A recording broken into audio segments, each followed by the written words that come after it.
बिस्मिल्लाहिर्रहमानिर्रहीम, अस्सलाम वालेकुम। मैं मोहम्मद सलमान, आप देख रहे हैं MSY ऑफिशियल चैनल को सब्सक्राइब और वीडियो को लाइक ज़रूर कर दीजिएगा। सुप्रीम कोर्ट ने मखसूस नशिस्तों के केस में नज़रसानी की दरख्वास्त से मंजूर करते हुए 12 जुलाई का फैसला कलअदम करार देते हुए पेशावर हाई कोर्ट का फैसला बरकरार रखा है। PTI मखसूस नशिस्तों से महरूम हो गई है।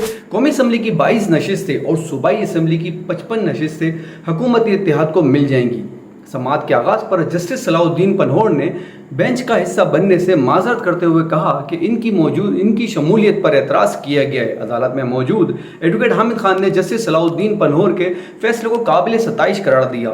तहम जस्टिस अमीनुद्दीन खान ने कहा, यह सताइश का मामला नहीं, ये सब आपके कंडक्ट की वजह से हुआ है। जस्टिस जमाल मंदोखेल ने भी कहा, आपके तर्ज अमल इस रद्द अमल की बुनियाद है। हामिद खान ने मौक़िफ़ अख्तियार किया कि वो इस केस में नज़र सानी की बुनियाद पर दलाइल देने का हक़ रखते हैं। तहम जस्टिस जमाल मंदोखेल ने कहा, आप इस केस में दलाइल देने के हकदार नहीं थे। दौरान समाअत जस्टिस सलाउद्दीन पनहोर ने मज़ीद कहा, हामिद खान साहब, आपके दलाइल में से ज़ाती तौर पर रंजीदा हुआ। जजेस पर जानिबदारी का इल्ज़ाम लगाया गया, जिससे तकलीफ हुई। इस मौके पर केस की समाअत को 10 मिनट तक मुलतवी कर दिया गया। सुप्रीम कोर्ट मखसूस नशिस्तों से मुतालिक नज़र सानी दरख्वास्तों पर समाअत दोबारा शुरू हुई तो जस्टिस अमीनुद्दीन खान की सरबराही में 10 रुकनी आइनी बेंच ने समाअत की। फैसला PTI के बरखिलाफ आया, यानी कि PTI जो मखसूस नशिस्तों की मुतलाशी थी, मखसूस नशिस्तों की इसमें थी कि शायद उनको ये मखसूस नशिस्तें मिल जाएं, लेकिन किस्मत के PTI एक बार फिर मुश्किलात में गिर गई।